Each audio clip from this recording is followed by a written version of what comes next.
The bell above the restaurant door chimed for the third time in less than a minute, and Maria's heart sank just a little more. Friday nights were always like this: too many tables, not enough hands, and a manager who kept saying, "Smile, people tip more when you smile." Maria had been smiling for nearly 10 hours straight, and her cheeks hurt so badly she thought they might crack. She adjusted the strap of her worn apron and balanced 2 plates on her arm as she hurried past the crowded booths. The air smelled of grilled meat, fried onions, and exhaustion. Someone laughed loudly near the bar. A baby cried near the back. Glasses clinked. Orders were shouted. "Maria," the cook barked from the kitchen. "Table 12's waiting." "I'm coming," she called back, even though she'd already told him twice that table 12 had just sat down. She weaved through the narrow aisle, narrowly missing a child who darted out from his booth. Her foot throbbed. She'd twisted her ankle weeks ago but couldn't afford to miss shifts.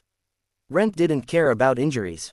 By the time she reached table 12, she smoothed her hair back and put on the smile she'd practiced in the bathroom mirror that morning. "Good evening," she said warmly. "My name is Maria. I'll be taking care of you tonight." The man looked up slowly. He was older, late 50s, maybe early 60s, with silver hair combed neatly back and eyes that seemed too calm for the chaos around them.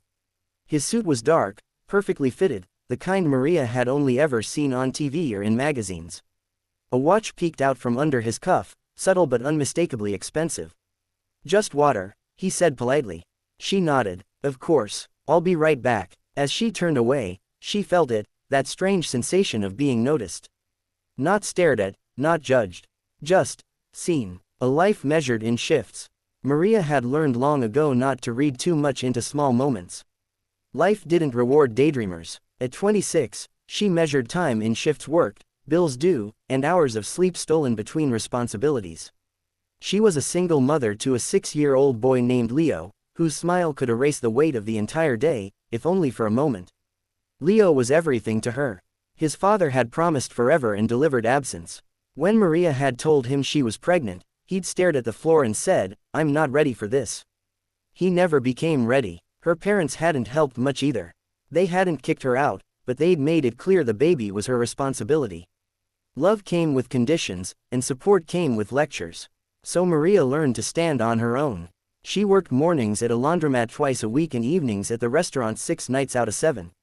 She learned to stretch rice and beans, to turn old clothes into new ones, to smile even when she wanted to scream.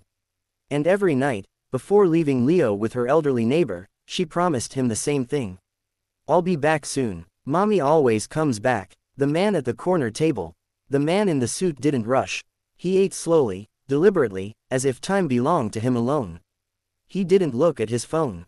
He didn't snap his fingers or wave Maria down impatiently like so many others did. When she refilled his water, he thanked her. When she brought his food, he nodded in appreciation. Once, she apologized for a delay. Another table had sent back a dish for the 3rd time, and he simply said, "No need. You're doing fine." That single sentence almost broke her. Most customers treated her like background noise. Some didn't bother learning her name, despite the tag pinned to her chest. Others spoke to her as if she were invisible, or worse, inferior. But this man spoke to her like she mattered. Near the end of his meal, a loud voice erupted from the kitchen. "Maria, did you forget the side salad for table 7? She flinched. "No, then where is it?" The cook snapped. "I'll check," she said quickly, cheeks burning. The man at the corner table watched quietly as Maria apologized, again, for something she hadn't done. He noticed how she didn't argue, didn't roll her eyes, didn't lose her temper.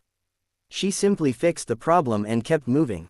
By the time she returned with his check, her smile was thinner, her shoulders heavier. "Whenever you're ready," she said.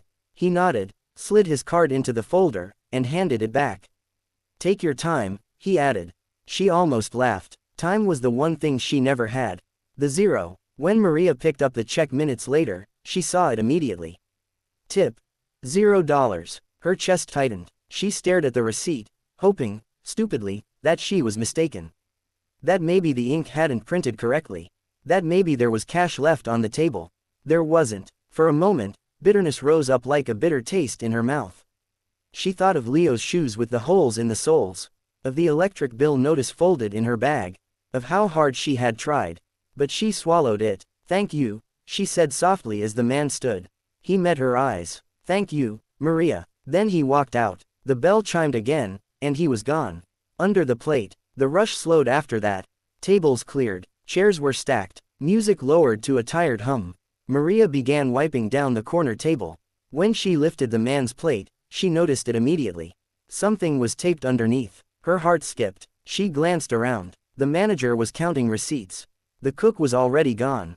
No one was watching. Carefully, she peeled the tape away.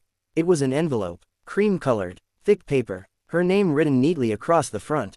Maria. Her hands shook as she slipped it into her apron. For the rest of the night, she moved like she was underwater.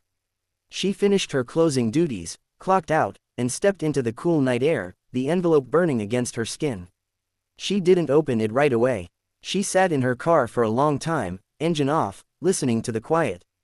Then, finally, she took a breath and opened it. The note. Inside was a handwritten note and a black key card. The handwriting was firm, elegant. "A tip is for service. This is for character. Thank you for treating me like a human being." Below the message was an address and a time.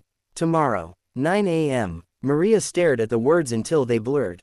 100 thoughts raced through her mind. A joke, a scam, a mistake, but the weight of the card felt real. The handwriting felt intentional, and something in her chest, something fragile but hopeful, stirred.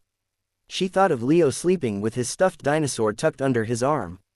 She thought of the future she'd been postponing for years. She folded the note carefully and started the car.